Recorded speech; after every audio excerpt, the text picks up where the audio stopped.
friends. Uncle Marv here with another episode of my unhealthy podcast. You know, this is going to be a show about life.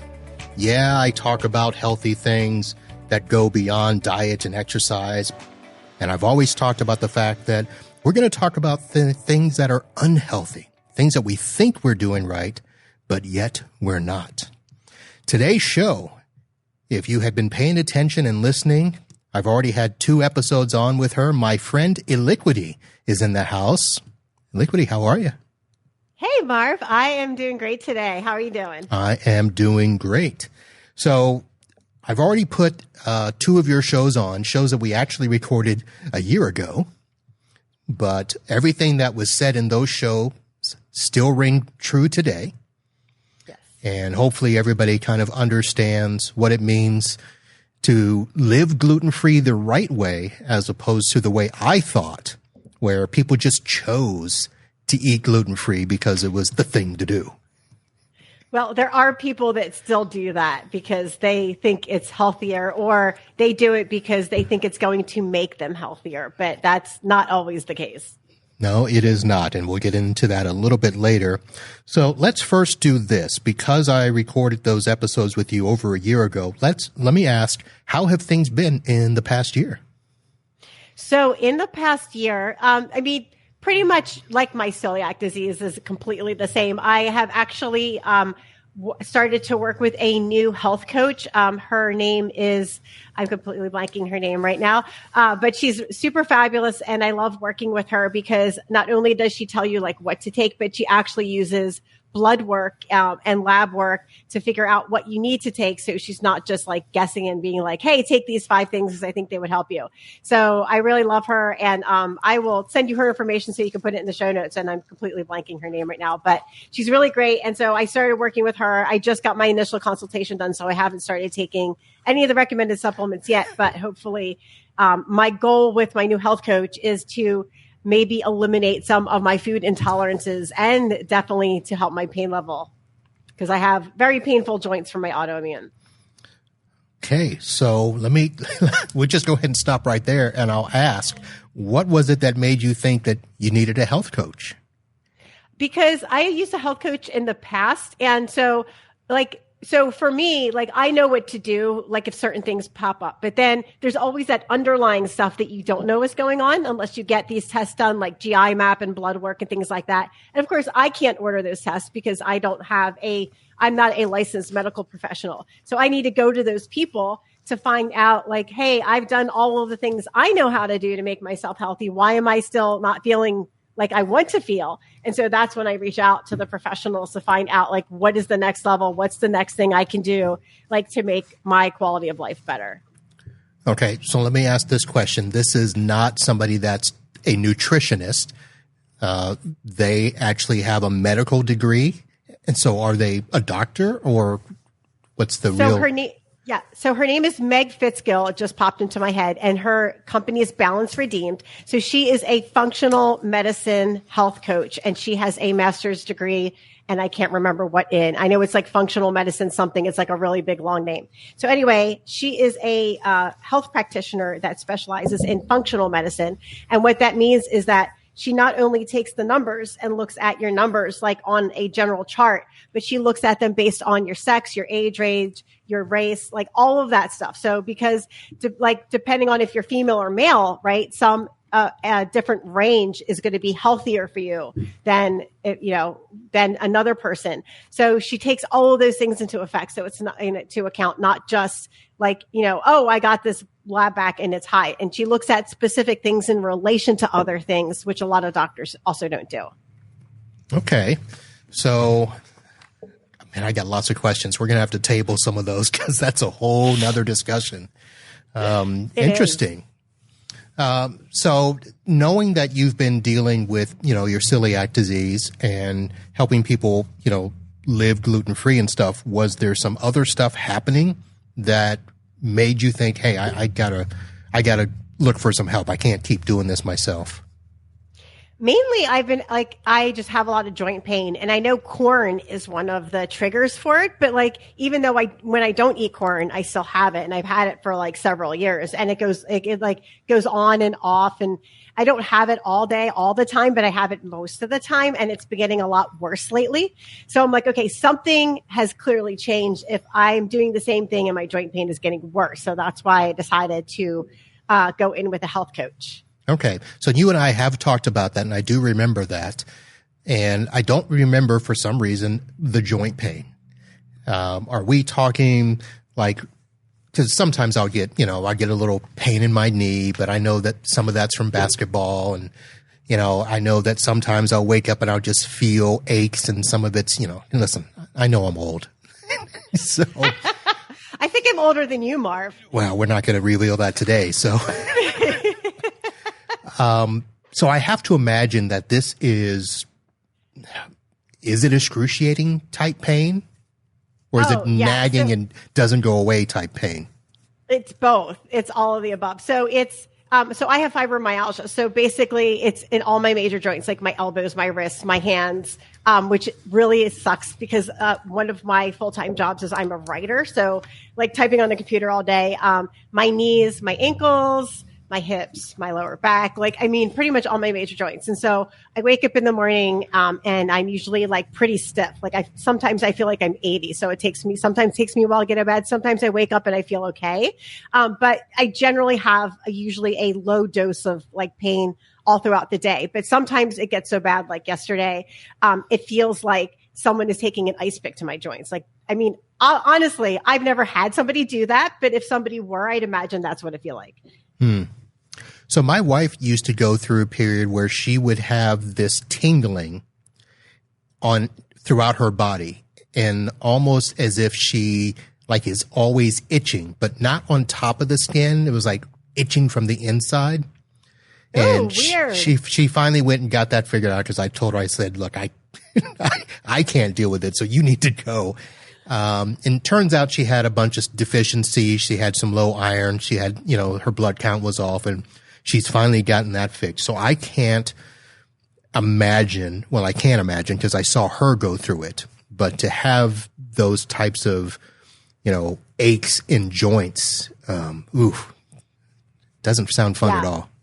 It definitely can put a damper on your day. And one of the things about chronic pain is when it gets to a certain level, they always at the doctors, they have like that 1 to 10 chart, right? Like when I have like a 5 or a 6 all day, it like literally exhausts you because it just sucks the energy out of you. And that's the thing I think I dislike about it the most, besides the fact that it's pain, is that it's just so freaking tiring. Like I just want to go through my day. Like I should not be exhausted by 4 o'clock. And when my joint pain gets really bad, I typically have to lay down and take a nap because I'm just so tired from it. And I take cannabis is legal in Oregon, and it's been legal here for over a decade. So I take specific types of cannabis during the day to help with the pain.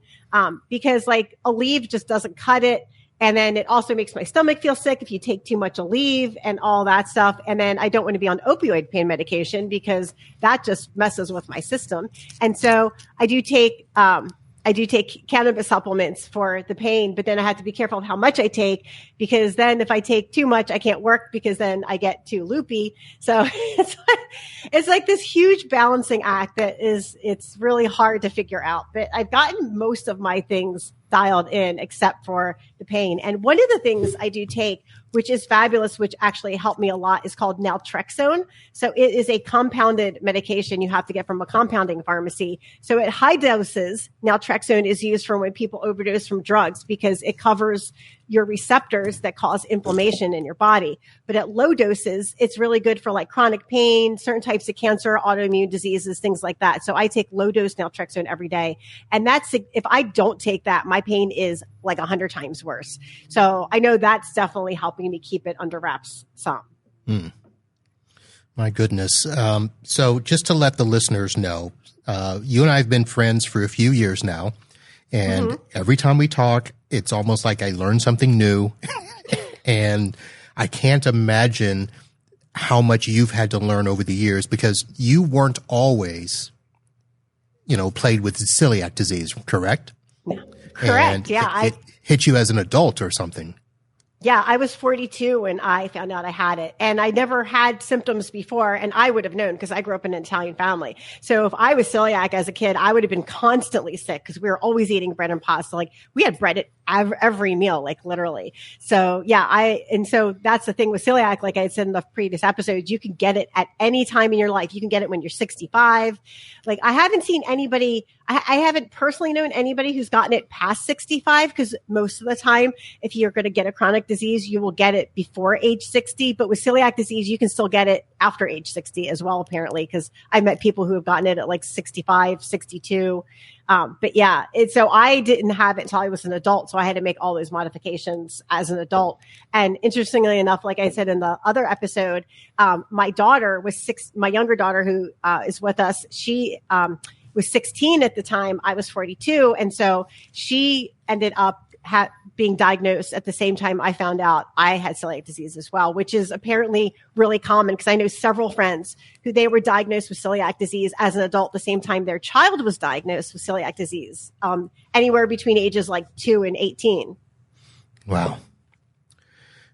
A lot to unpack there. So let's take a little bit of a turn. So the previous 2 episodes, we talked about, what it's like to live with celiac, and, you helped educate me on, what it really means to eat gluten-free, because again, like I said earlier, a lot of times we just think that, it's like choosing to be vegan or choosing to be vegetarian, and that's not the case. So I wanted to ask you this question about the fact that, I mentioned that some people choose, in quotations, to eat gluten-free, but that may not necessarily be the right thing for them to do. And you've kind of hinted, at this on some of your shows, but I don't think anybody's ever pinned you down on, let's talk about the reasons why. So I want to do that. And let's start with the concept of, is it okay for people who are not celiac to eat gluten-free? So it is okay. However, when I will say this, if you're doing it because it's a preference, when you order at a restaurant, please tell the waiter or waitress it's a preference and not a medical condition. Because when people like me go to order at a restaurant, people don't think I'm just the preference person and whatever. So you can eat gluten-free, but it doesn't always mean it's going to make you healthier. So basically the categories of people that eating gluten-free will give you a huge health benefit are clearly anyone with celiac disease. And 80% of people with autoimmune diseases have a significant health difference if they eat gluten-free, and other than celiac, like, so if you have diabetes or rheumatoid arthritis, and that's because that the protein in gluten can inflame anybody that has an autoimmune disease. Or if you're gluten intolerant. So if you eat gluten and it makes you feel sick, and it's gluten, then clearly not eating it is going to give you a health benefit because you don't want to eat something that irritates your digestive system because that can cause you long-term problems. Or if you have an allergy to gluten or wheat or barley or anything like that, then clearly you don't want to eat gluten. But outside of that, most of the time, not eating gluten is not going to give you a health benefit. I mean, there might be clearly some like outliers, they don't eat gluten and they feel better and they don't know why. But most of the time, unless you're falling into one of those categories, that not eating gluten isn't going to benefit you. So you mentioned the term gluten intolerant. That's not the same as celiac disease. No. So is there like a level of I don't even know what to say because it's not celiac if it's just an intolerance, right? Right. So an intolerance, an allergy, and an autoimmune disease are 3 different things. Okay. But when I go out to eat, I tell people I have a gluten allergy because most people don't understand what celiac disease is, but they understand allergy. So even though I don't have an allergy technically, I just tell people like that at restaurants so they understand what it is that I need. But a gluten intolerance just means when you eat it, it upsets your stomach, but your immune system does not respond and attack your body. So that's like me eating apples. So I have an intolerance to apples, but my immune system doesn't react to it. So if I eat something with apple in it, my stomach will not feel great for like 2 or 3 hours. And typically people that have gluten intolerance do not have to worry about cross-contamination. Like when I go to the restaurant, people have to use separate serving things or clean their spaces before they make my food. With somebody with gluten intolerance, they could go to a restaurant and order anything that's labeled gluten-free on the menu and be fine and not have to worry about, oh, if somebody cuts regular bread and cuts my bread, I'm going to get sick. They don't have to worry about that because with gluten intolerance, you're not sensitive like you are with gluten, and it's also not an autoimmune response. It's just it is a digestive response. But it's still not a good idea to eat gluten if you are gluten intolerant, because again, anytime you do something and it's chronic and you keep doing it, it's going to cause other health issues. So maybe this kind of explains my lack of understanding when I would, hear people talk about, well, I don't eat gluten. And they didn't have a real reason for it, except that they would say it's healthier, but yet they themselves, for lack of a better phrase, didn't look healthy. Right. Which is part of my, miseducation, misunderstanding. And I think a lot of people's where, people that they do something thinking they're healthy, but, they just don't look healthy. Right. And go ahead. I think, and the thing is like, you only know what you're exposed to, right? So like if you see a celebrity and they're like, oh, I'm eating gluten-free and I feel so good. You're like, oh, well, I'll try that. But what people don't realize is there's so many like differences between our bodies. Like even though like I'm female and another female, right? So if I say like, oh, gluten-free keeps me healthy, and another female hears that, she might think like, oh, if I eat gluten-free, I'll be healthier too. But that doesn't necessarily mean that you will, because our bodies are so different. And even like, me and other women and you and other men, if you can still do the same, two people can do the same exact thing and it have a completely different effect. And it really depends on what's going on your body, in your body. So is there nutrient deficiency that happens with not eating gluten? So yes. So if you eat a gluten-free diet, you have to be really careful with your food intake, because a lot of the pre-prepared gluten-free products you see on the shelf are made with mostly rice flour or mostly cornstarch. And those two things are not completely, but they might as well be completely nutrient deficient. The only thing that's more nutrient deficient than rice flour, I think, is like iceberg lettuce, because iceberg lettuce is completely nutrient deficient. I don't eat that at all. So there's a lot of products out there that don't have good nutrition in them, especially the prepackaged stuff. Now, if you're making it yourself, you know what goes in it. But unless you're eating like a grain-free, gluten-free product, or you're eating something that's like paleo and gluten-free, or something that has more nutrients in it, like almond flour or things like that, then yes, it can be very nutrient deficient. And if you have celiac disease, a lot of people with celiac disease are usually iron deficient or calcium deficient, because that comes along as a side effect of celiac disease. So you have to be really mindful of making sure you get the right nutrition for your body. All right. So you threw in iceberg lettuce. So yes. For some reason, I always hear when you hear about all the weight loss programs that are out there, and they tell you, certain foods have no points. You can eat as much as you want.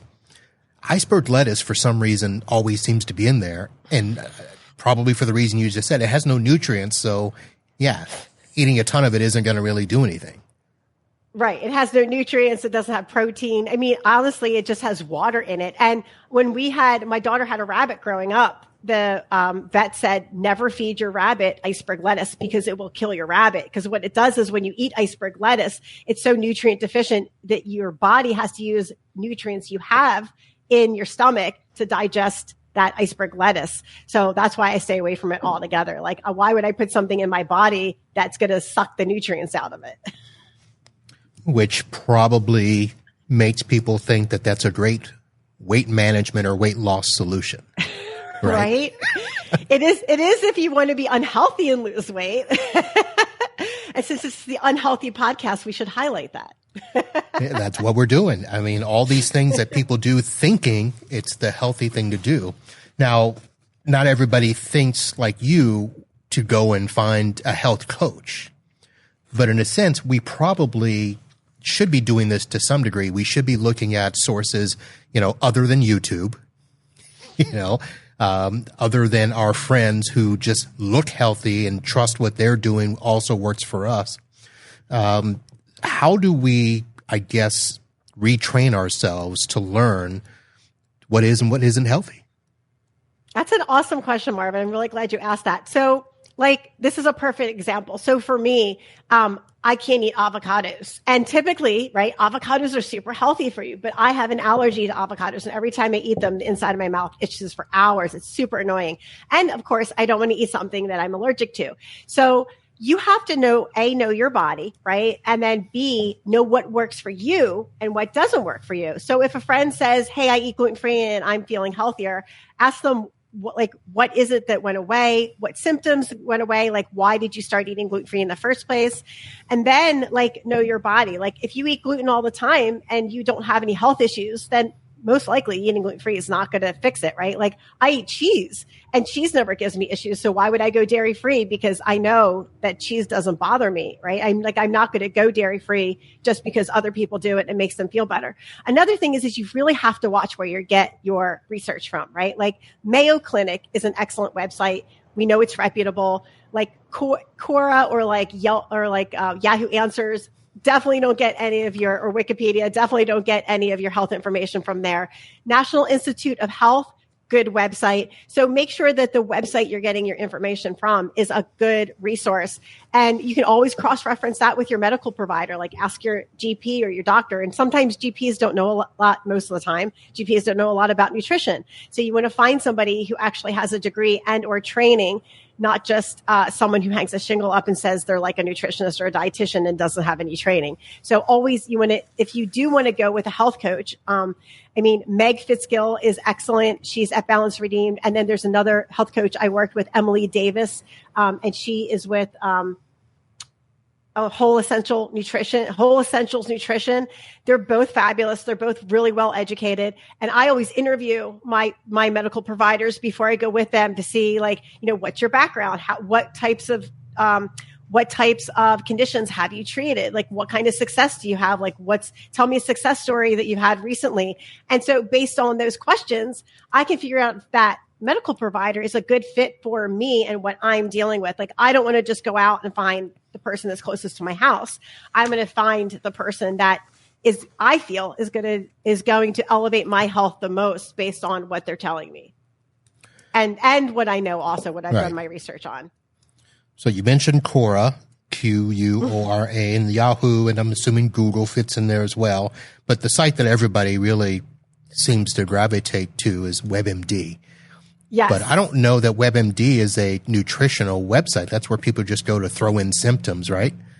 Right. Yeah. I don't go on WebMD. I typically use Mayo Clinic for like almost all of my research. And I do go on Google because sometimes, like, if I'm looking for a specific answer, I'll go on Google, or there's a new search engine I use. It's amazing. It's actually way better than Google for searches. It's called Kagi. It's Kagi. And it's a paid search engine, but I love the search engine because it doesn't throw a bunch of ads in front of you. It actually gives you results based on relevance. So I've had much better I've had much better resources when I search after I've purchased my Kagi internet search, because it gives you based on relevance, not just, how many keywords they put in there. So I've been getting some much better research information based on those. So yeah, you have to make sure that where you're getting it from, the source is reliable, and definitely don't trust people on Facebook groups, because I've heard some really bad advice on Facebook groups. All right. So Kagi, Kagi.com. Yes. And very reasonably priced. You can actually, folks, if you want to go and do the trial, you can actually do 100 searches for free. Yep. And then we have a couples plan. So my partner and I are on one plan, and it's like $12 a month. It's super cheap. But I mean, it's so worth it because you can also go in there and say like, hey, I don't want any results from like Yahoo Answers or whatever, and you can customize your search. So that makes it really easy to find what you want, because you can tell it, I don't want this and I don't want this, but I do want these things. Nice. Yeah. All right. No ads and the ability to boost domains. More relevant searches, less spam. Hey, we all could use less spam, couldn't we? Absolutely. Oh, my. I never heard anybody say, I want more spam. Well, maybe back in the 70s when we were eating that Spam out of a can, right? Oh, yeah. And amazingly enough, I don't know how this happened, but apparently Spam got into the Hawaiian food scene, and like Spam is like in so many Hawaiian dishes. I have no idea how that happened, but I was like, oh my God, I wouldn't eat Spam before I was gluten free. I mean, just because like when you read the can, you're like, oh, that's disgusting. Listen, the things that we used to eat. Right? Yeah. Like steak-um. Steak-um was another thing I used to eat. I would never eat anymore, even if it wasn't gluten-free. Yeah. Oh, my. There's cookies back in the 80s that were like soft-baked cookies or the home-style cookies. God knows what kind of chemicals were in those. Are you talking about the soft batch chocolate chip? Yes. Really? Oh, those were awesome. I love those cookies. I love those cookies as a kid too, but even if I could eat gluten now, there's no way I'd eat them because I'm sure they're filled with a ton of chemicals. Well, of course they are. On the shelf. Those and Twinkies and all that stuff. Yes. God, I loved to eat Twinkies as a kid. Yeah. And ding dongs. Wow. So I had another question I wanted to ask you, but we're gonna go over time here. So I'd like to ask you to come back for a part 2 again, if you're okay with that. Oh, absolutely. Sign me up. Okay. Well, before we do that, I did want to let everybody know, again, you are host of the Travel Gluten-Free podcast, which is a fantastic show. You are, what are you on, season 8 or 9 now? 10. 10. It's okay. And now you just recently, I think it was either earlier this year or late last year, you were doing a tour where you and a friend were going around and traveling and, you know, were you evaluating gluten-free restaurants? What exactly was that? Yeah. So my friend Heather Zeitzwolf, who has a podcast called Get Rad with Your Biz, and she helps people make their businesses more profitable. She's super fun. She's an accountant, but she has her hair a different color every week. Like one week it's pink, one week it's yellow. She's super cool. She's in Portland as well, Portland, Oregon. And so we did a gluten-free and vegan Portland series because Portland is a huge foodie town, and there are like dozens of dedicated gluten-free restaurants in Portland that also serve vegan food. So it's really great. So her and I can go to a restaurant and eat together, and even share food because there's a lot of places that are dedicated gluten-free that also have like vegan dishes. And so we did a whole series in season 8 or 9 on gluten-free Portland. And then I just had a couple more Portland restaurants like sprinkled in this season. But yeah, we did a whole like 6 episodes on gluten-free Portland. All right. So I encourage people to go and check those out. And so I know Heather. I've spoken to her once or twice. I need to get her on my other podcast, the IT Business Podcast. And you're right. Her hair is loud and so is her voice.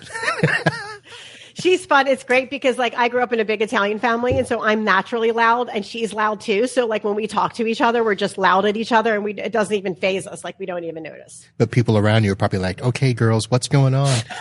Probably. I'm sure they are. If they weren't, I'd be surprised. Oh my goodness gracious. All right. Well, Elikqitie, we're going to take a break here and we'll come back with a part 2. Thank you for hanging out.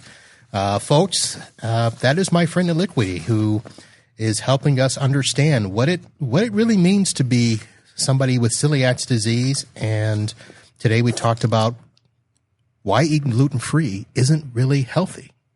So some good pointers there, some good things we learned. We'll have everything in the show notes, and we'll be back soon to talk more about being unhealthy and transforming that into being healthy. And we're going to learn how to live healthy and be happy. We'll see you soon.